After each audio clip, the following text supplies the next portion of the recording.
welcome to another episode of Riding in Cars with Books. I'm Jaclyn. And I'm Phillip. And today we're going to be discussing Be Yourself. Oh, not like that. By Emilia Strilchuk. Woohoo! This is a memoir. It is about her journey from childhood to present day, navigating a world through the lens of autism. So she gets diagnosed as an adult, and that's when all the pieces kind of fit together, and she's like, oh, that makes sense of her struggles she had as a child.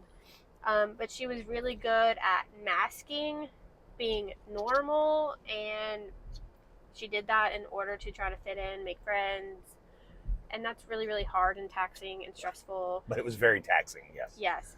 Went in through bouts of depression and suicide ideation. This book covers a lot. It's such a small book. Yeah, but it's her personal journey, and again, she says this. I want to preface this saying, not everyone's autism journey is the same because it's a spectrum. Okay. Right, and she makes sure that she states that. Yes, but this is her journey to accepting herself, and I thought it was a very beautiful book. The art is very expressive with all of her faces or not facial expressions. I really enjoyed the art a lot. I loved it a lot. Yeah, like I thought that it was not like overly exaggerated. There wasn't too much thrown in. Everything needed to be focused on. Mm-hmm. That was there. I thought it was really well done, and I love pages like that. This page where she's comparing the self that she's masking, pretending to be, and then her real self, and like the characteristics of this person, and the side by side, it's just really well done. And she's like, there's two people, but they're both me. Right. And she had a really hard time separating her fake self from her real self, so that was another struggle. And because she got lost in that. Yeah. But there's another page like that you just showed where it's her and her mother. Yes, that one was. It's the same principle. Once she got diagnosed with autism, yeah, it was then looking back on herself and then having to have that conversation with her mother. Yeah. And then having that conversation. Am I a bad kid? Am I not smart? What did I do wrong? And the mom's also like, what did I do wrong? Why is this so hard? Other parents do it. Why can't I do it? How do I help her? Right. I thought that was really well done. Yeah. And obviously it's not very easy when you get diagnosed. Some people are like, oh, that's not true. You don't look autistic. But, you don't look autistic. Yeah, that, don't even get me started. Sorry. It's just the thought process what of people. What does autistic right? look like? I don't know. She didn't really go into detail about it, but she's from Ukraine and moved to Canada. She didn't really go into that too much because it was more about... Well, she went to college in Canada. Yeah. So she left Ukraine, went to college in Canada, but her family is still was in the Ukraine at the time. Yeah.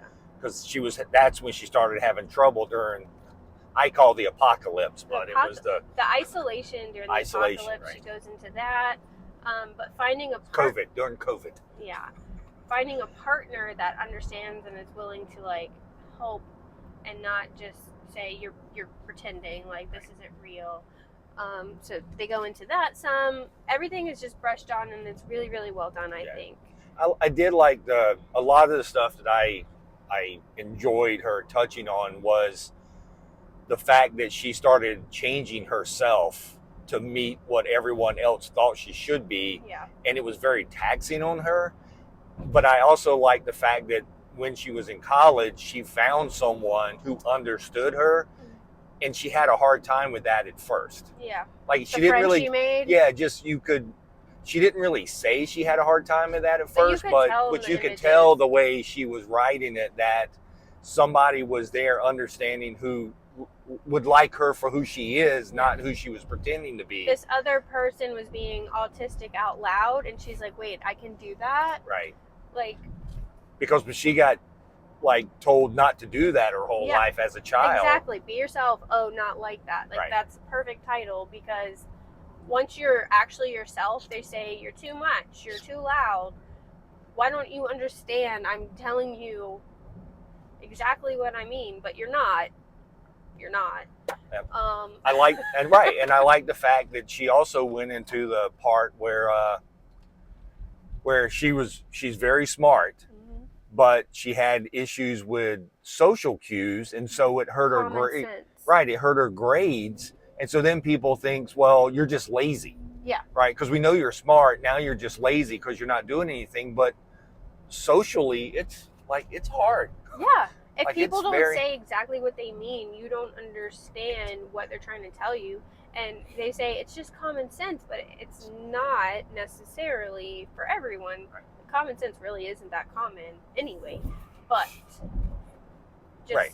social cues in general, like, and just being around people, and right? Jokes, like you have to explain jokes because they don't understand. Like, that's fine. It's all taxing. Yes, it's very taxing. Taxing and pretending tiring. to understand what's going on in the world. Correct. I really love this page. It's very simple, just like leaves falling and snow, and it's just her processing the change and how the world is changing around her now that she has a diagnosis. So yeah, the art, I'm still going back to the art. The art in this book is perfect for this book. Like, I love everything about it. I love the impact on the simplicity of those pages has with the way she does her wording, right? Mm-hmm. Even there's the page where she talks about tearing down who she is to make this make-believe person so she could be liked is done with bricks. Bricks, yeah. And so she's tearing down one wall. She's basically throwing away who she is to try to suppress it to be who she thinks everyone else will, or basically who everyone else wants her to be. And showing that in bricks is amazing. Why can't I find it now? It was at the beginning, I think, because I think she was still like in high school when that was going on. So it was more toward the beginning of that book. But just these pages, she's trying new hobbies. So those, like, not everything is in panels, which it doesn't have to be. No, it doesn't have to be. It's all impactful. I think that's the part about this, right? That's the part about her art with her story. It's so impactful no matter what. And her doing research, you see like her search history and you see like definitions, like she just did it so matter-of-factly. Right. Where's the bricks? I want to. It's at the very beginning, dear. You have if you're gonna. It's at the very beginning. Here are the bricks. So breaking down the wall, or putting up the wall to try to fit in with her friends. And that's what I was talking about. It was the tearing. It was removing the bricks that was herself and putting up bricks that wasn't her. So she gave up things. She gave up things that she loved to be somebody she wasn't. Like her hair. She fixed her hair because they said it was like a rat's nest, and people were making fun of her because she had curly hair. Yeah, it was a lot. It was really, really good though. I mean, it was not a lot in that. I don't know what I'm saying.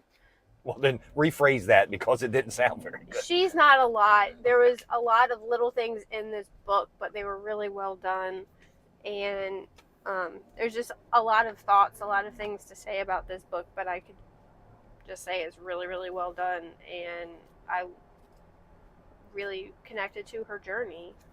And I even though she puts in the front that this is her journey and her journey of her autism because it's a spectrum, I do think it's a very good book for people to read and pick up to understand a part of that spectrum, right? Because there's things in there that everyone sees on a daily basis. Yeah, I mean, she literally puts definitions of autism in here, and like obviously not every single one applies to every single person.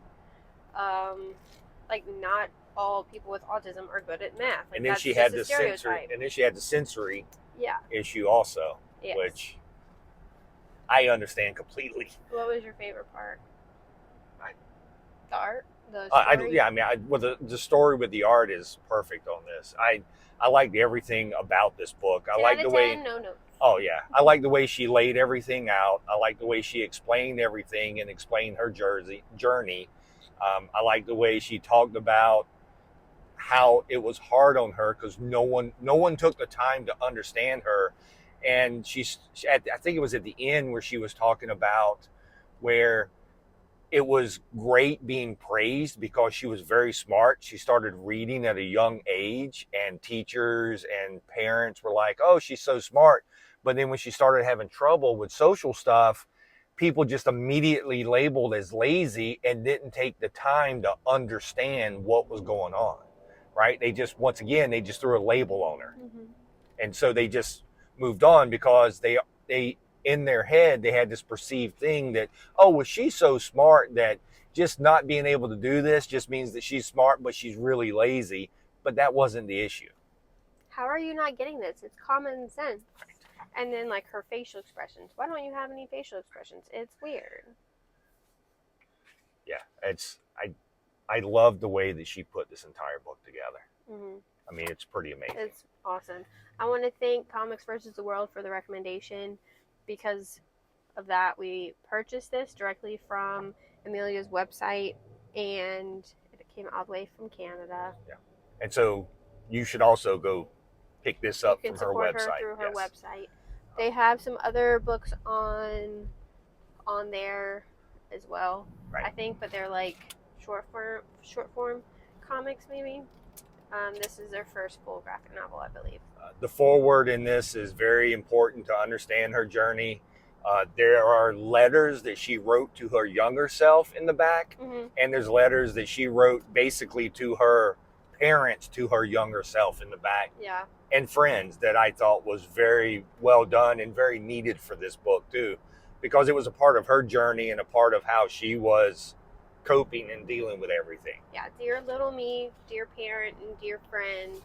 And then there's an afterword about more on her experience. And then she did thank her ex in the back that said that her drawings would never be anything. And she goes, I got a book. Yeah.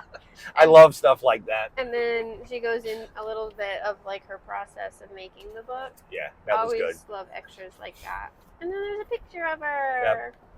But I loved it a lot. Highly recommend. Yes. Everyone should go get this book. Yes. Even though it's from Canada, you can support. What's the name of it again? Be Yourself. Oh, not like that. That's a great title. It is a great title. It's such a great title. I love it so much. Yep. Okay. I love it. I like it. I love it. I like it, Picasso. Anywho, check out this book, Be Yourself. Oh, Not Like That, by Emilia Strilchuk. Sorry. Strilchuk. Okay. See you next time. Bye. Bye.